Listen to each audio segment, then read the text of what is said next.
자, 우리가 출애굽기 말씀을 볼 때에 먼저 창세기 3장 15절 말씀을 먼저 알아야 됩니다. 범죄한 아담과 하와에게 하나님께서 최초 복음을 주시죠. 여자의 후손 예수 그리스도를 통해서 사탄의 머리를 깨뜨리시냈습니다. 자, 이 말씀, 여자의 후손이 나와야 되니까 이 후손을 어떻게 이어가는지 그 계보가 나온다는 말입니다. 그래서 가장 중요한 중심이 되는 것이 바로 창세기 12장이죠. 아브라함을 불렀단 말입니다. 아브라함을 부르셔서 세 가지 약속을 하죠. 큰 민족, 가나안 땅, 예수 그리스도.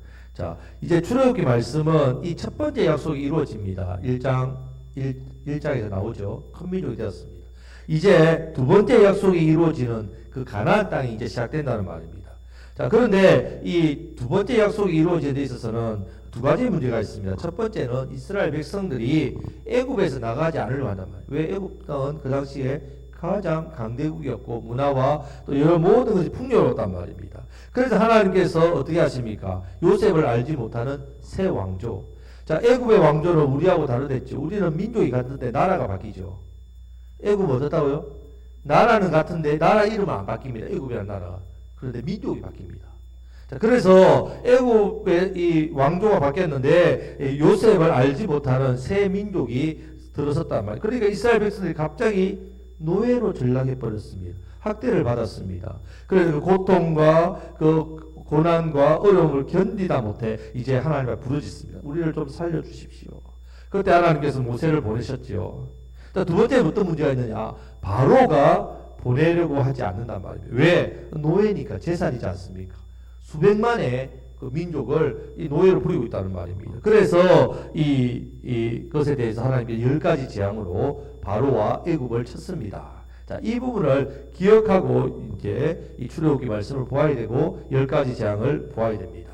자, 이제 마지막 10번째 재앙의 특징이 무엇인가 하면 이제 이 재앙은 하나님께서 직접 개입하십니다. 직접. 하나님께서 직접 개입하시게 되면요, 두 가지가 나타나게 되어 있습니다. 반드시 두 가지가 나타납니다. 결론적으로 이야기하면 심판 그리고 복입니다. 하나님께서 개입하시면 심판받는 부류가 있고 하나님이 개입하시면 복을 받는 부류가 있다는 말입니다. 그리고 그렇게 복을 받은 후에 그럼 이 복을 우리가 어떻게 사용해야 되는지를 또한 이 부분이 오늘 말씀에서 11장에서 이 부분이 다 나옵니다. 이 부분을 살펴보겠습니다. 자, 하나님께서 개입하실 때에 복을 다 받으시는 저와 여러분 되시기를 주님의 이름으로 축복합니다. 자, 이제 마지막 10번째 장이 나옵니다. 1절 말씀을 다 같이 읽겠습니다.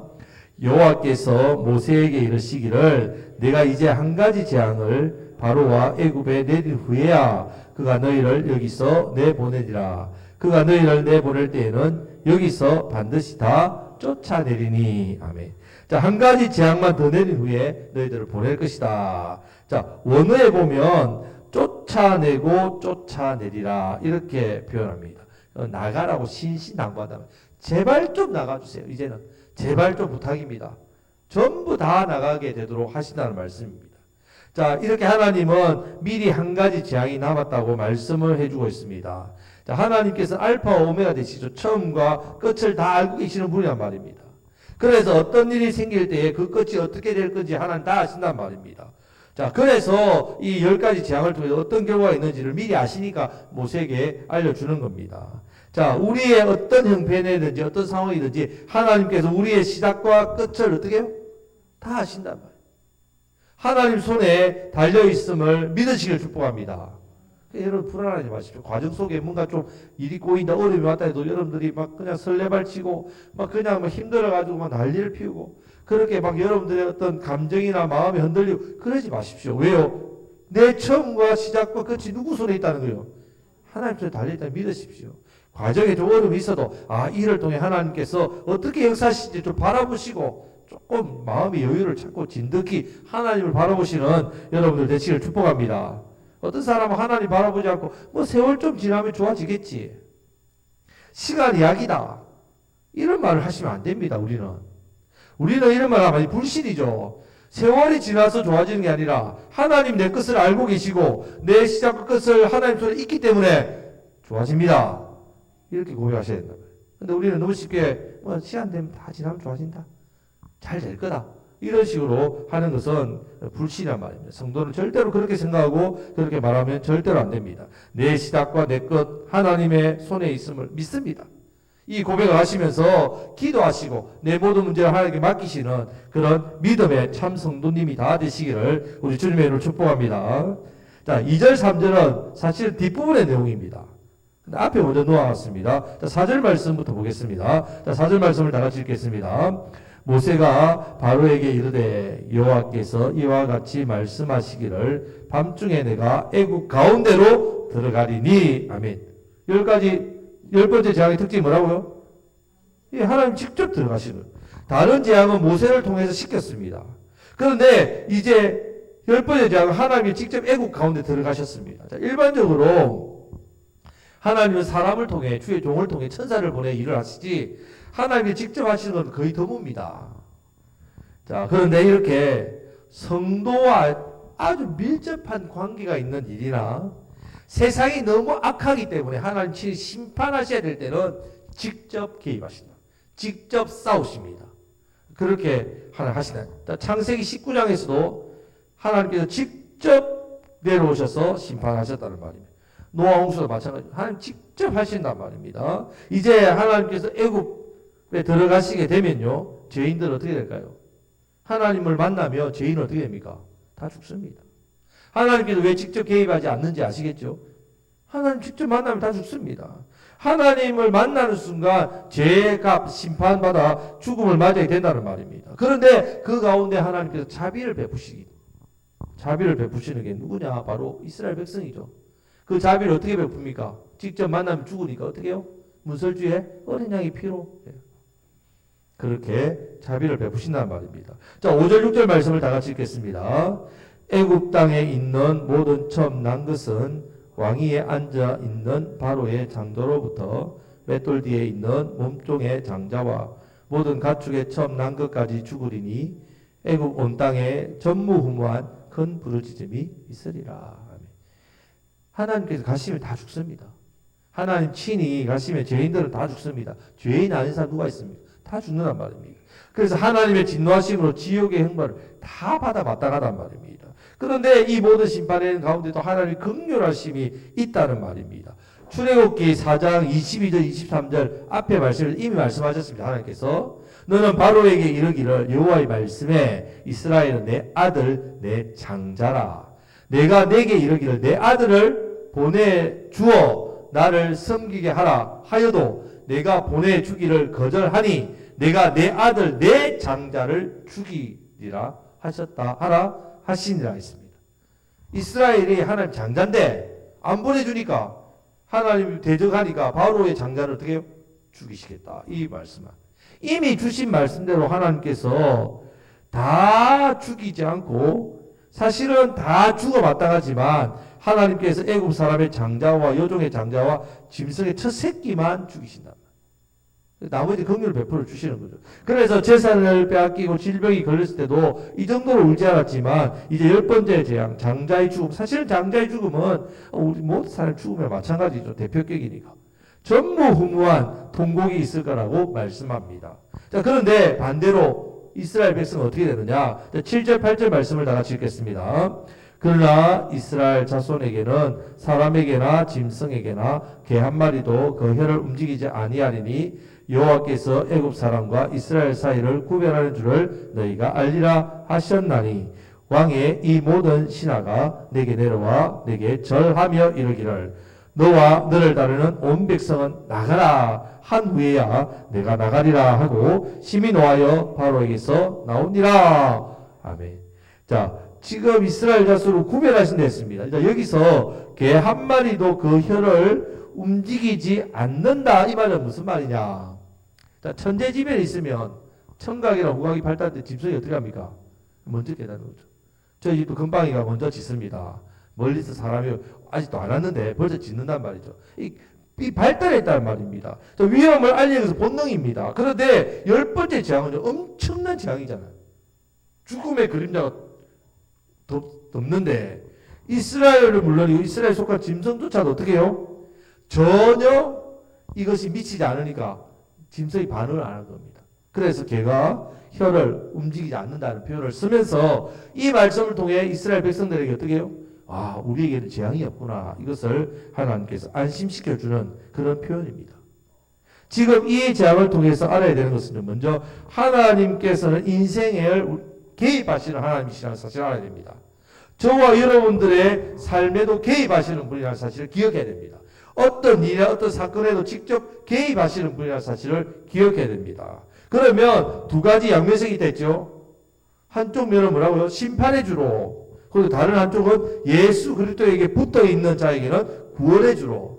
구원의 날로 은혜를 주시는 게 된다는 말입니다. 그런데 하나님을 대적하는 자는 심판입니다. 심판.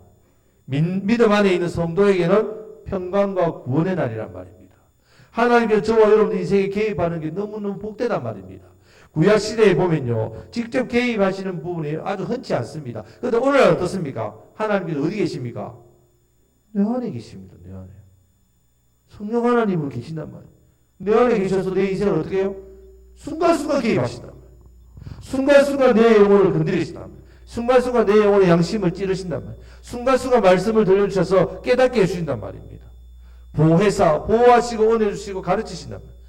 늘 우리의 삶에 직접 개입하신다. 이제는 지성소가 따로 있는 게 아닙니다. 내일 새벽기도 본문에 이 지성소는요, 7월 10일 날 대제사장이 한 번밖에 못 들어갑니다. 그 안에. 그것도 들어갔다 잘못 들어가면 죽습니다. 그래서 들어갈 때 이게 줄을 다리에 묶고 갑니다. 방울 달고 딸랑딸랑 움직이면 아, 대제사장이 살아있구나. 안 움직이면 소리 안 나면 죽었구나. 땡깁니다. 왜? 그 안에는 하나님 임재가 있기 때문에. 그런데 지금 우리가 어떻습니까? 우리가 지성소라면 우리 몸이. 왜요? 누가 가시니까? 성령님이 가시니까. 우리는 이런 놀라운 은혜를 받았단 말이에요. 여러분, 하나님 우리 삶에 개입하시는 게 얼마나 감사한지 모릅니다. 그러면 하나님 언제 개입하시느냐? 이사야 30장 18절 말씀 보면요, 기도할 때 은혜를 베푸신다 했습니다. 기도할 때, 우리가 부르짖고 기도할 때 하나님 우리의 인생에 개입하신단 말이에요. 여러분, 우리는 기도해야 됩니다. 하나님께서 우리와 함께 하시지만 언제 개입하신다고요? 내가 하나님을 바라보고 부르짖을 때. 기도가 그래 중요합니다.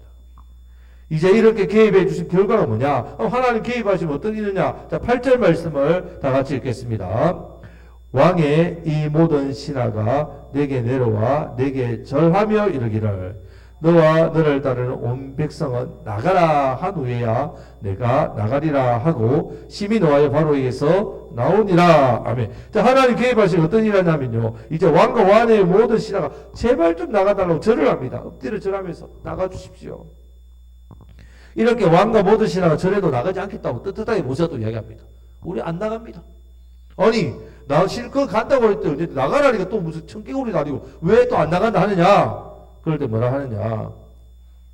바로 받을 거는 받고 나가야 돼. 하나님 그냥 나가지 마라. 어떻게 해요? 2절 3절 내용을 같이 읽어보겠습니다.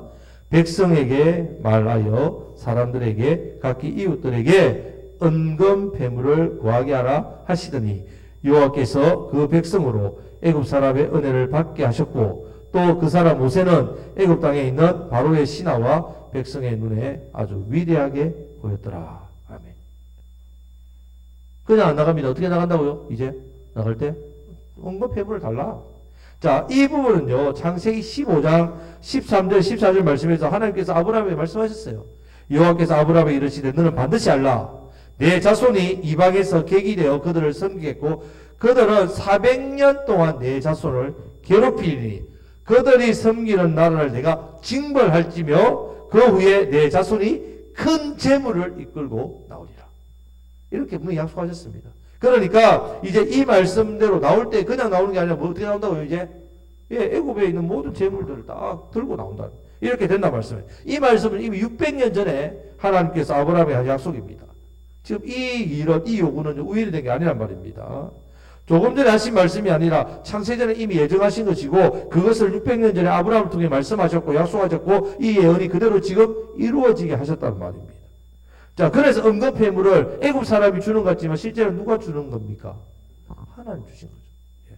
자, 이스라엘이 이 은금패물을 가지고 나올 때에 애굽 사람들에게 주세요. 우리가 그동안 노예 생활하면서 400년 동안 얼마나 애굽에게 얼마나 많은 경제적인 도움을 줬습니까? 이제 봉급 주세요. 퇴직금 주세요. 우리 퇴직금 받아 나가야 되겠습니다. 그렇게 해서 받아서 나갑니까? 그래서 받았습니까? 여러분, 우리가 참 물질을 세상으로부터, 이 세상에서 일을 해서, 열심히 일을 해서 세상으로부터 받는 것 같지만, 또 내가 장사를 잘하고, 또 내가 돈을 잘 벌어서 뭔가 돈 번 것 같지만, 그렇지 않지요. 누가 주셨습니까? 하나님 주셨다는 거예요. 하나님 다 주셨다는 사실을 기억해야 됩니다. 지금 이스라엘이 지금 받은 이 많은 은금 폐물, 하나님께서 개입하셔가지고 그들이 받는 복, 다 어디에 나왔느냐? 하나님께서부터 나왔다. 하나님 주셨다는 말입니다. 자, 그러면 이 사람들 이 은금 폐물을 어디에 썼습니까? 이 받은 걸 어디에 사용했습니까? 예. 먼저 성막을 만드는 일에 썼다는 말입니다. 하나님께서 이제 출애굽해서 2달 되었을 때 이제 시내산에서 받은 율법의 말씀 가지고 이제 성막을 지으라고 구체적으로 모세에게 설계를 도면을 그려줬지요. 성막은 하나님 만나는 예배의 처소고 그곳에 재용서가 있고 하나님의 은혜가 있는 곳이기 때문에 가장 중요한 이스라엘 중심에 있는 성막입니다. 자, 이 성막을 지을 때 예물이 필요하지요. 많은 금이 필요하고 많은 부분들이 필요했습니다. 그때에 하나님께서 모세에게 아무 예물이나 받지 말합니다. 어떤 예물만 받아야 합니까? 오직 자원에서 즐거운 마음으로 하나님 앞에 드리는 그 예물만 받고 그 예물로만 성막을 지으라고 했단 말이에요. 자, 그러자 출애굽기 35장에 보면요, 이스라엘 백성들이 바치는 게 너무너무 많아가지고 이제 그만 좀 가져오세요.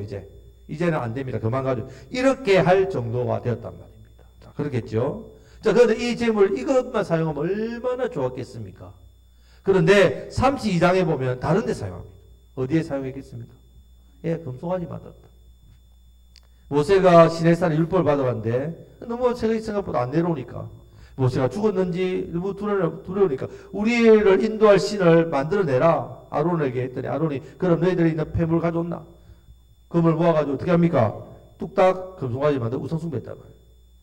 자, 자신의 욕망, 자신의 죄, 자신을 위해서 이 하나님 주신 물질을 사용했단 말이에요. 자, 여러분들은 하나님 주신 물질을 어디에, 이 두 가지 중에 어디에 사용하시겠습니까?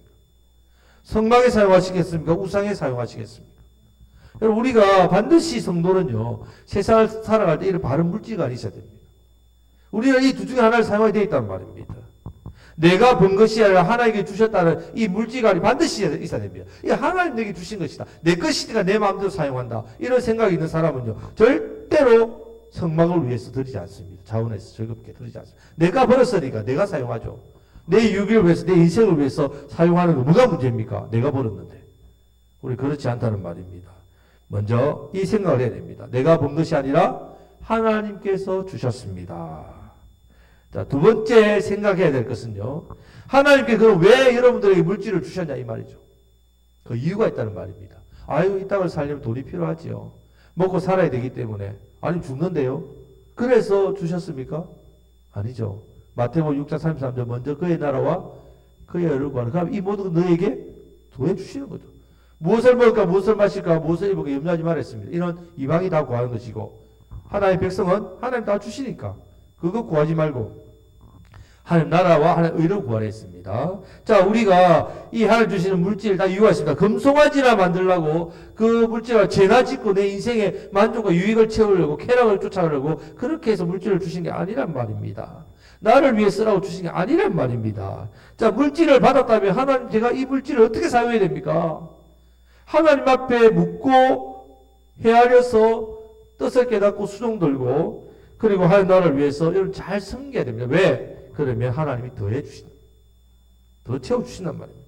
항상 여러분 우선순위가 중요합니다. 먼저 구해야 될 게 있습니다. 그러면 나중에 하나님 채워준단 말입니다. 먼저 드려야 될 것이 있다는 말입니다. 우리가 11조 감사예물 우리 앞에 하나님 드리는 거 먼저 드려야 될 게 있다는 말입니다. 먼저 드리면 하나님께서 우리의 것을 어떻게 해요? 채워주신다는 말입니다. 우선순위가 중요합니다. 나 자신을 위해서 사는 것이 아니라 먼저 하나님의 영광, 하나님의 뜻, 하나님 나라를 먼저 구하면서 살아야만 하나님께서 더해주시는 은혜가 있다는 말입니다. 이 은혜를 누리시길 축복합니다. 자, 말씀 뵙겠습니다. 자, 오늘 10가지 재앙이 이제 시작됩니다. 이 재앙은 하나님께서 직접 개입하셔서 심판하시는 재앙입니다.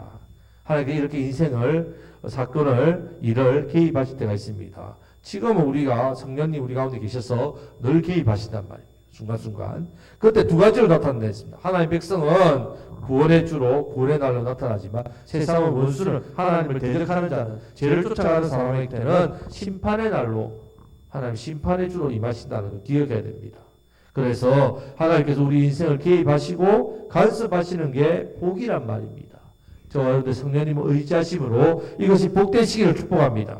내 안에 계신 성령님 내 삶을 개입하시고 간섭하는 것이 내게 복이라는 것. 그러려면 성령님을 의지하고 구해야 됩니다. 만약에 내 본성 따라 살면 하나님이 개입하시면 하나님 내 죄를 어떻게 합니까? 죄값 고통을 받는. 그렇기 때문에 우리는 늘 하나님께서 내 삶을 개입하시고 복이 되도록 성령님을 구하시고 또 우리 자신을 늘 예수의 십자가의 보혈로 늘 씻으시고 십자가를 붙들고 나아가심으로 하나님께서 개입하시는 복을 누리시기를 축복합니다. 그럼 우리의 영육간에 풍성해진답니다. 그럴 때에 특별히 우리가 가지고 있는 물질에 대해서 먼저는 하나님께서 다 주신 것임을 여러분들이 믿고 인정해야 됩니다. 그리고 내게 왜 이 물질을 주셨는가 곰곰이 생각하고 하나님께 묻고 기도해야 됩니다. 그렇지 않으면 이스라엘 백성들처럼 자신을 위해서 금송아지 우상을 만든단 말이에요. 성막을 위해서 자원하여서 하나님께 드리는 삶이 우선이란 말이에요. 이런 삶을 통해서 정직이적인 내 것이 내 것 아닙니다. 하나님에게 맡기신 겁니다. 이런 올바른 물질관을 가질 때 하나님은 물질의 은사라면 물질의 은사입니다. 물질을 더해 주신단 말이에요. 물질을 잘 사용하니까 또 물질을 주시는 겁니다. 그렇게 은사로 주어진다는 말입니다. 오늘 말씀을 통해서 우리가 이 두 가지를 붙들고 기도하심으로 먼저는 하나님 제 삶에 개입하시는 것 성령 하나님 또 의지합니다. 내 삶에 개입하셔서 이게 복되게 해달라고 늘 성령님 의지하는 자 되게 해주십시오. 또 이 복을 받았어. 이 물질을 특별히 은혜를 받을 때에 이 물질을 주신 하나님 내게 왜 이 은혜를 주셨습니까? 깨달아서 하나님 영광 하나님 나라 특별히 영혼을 살릴 이 귀한 일에 복된 일에 잘 사용하심으로 더욱더 하나님께 주시는 은혜와 복을 누리시는 저와 여러분들 되시기를 간절히 바랍니다.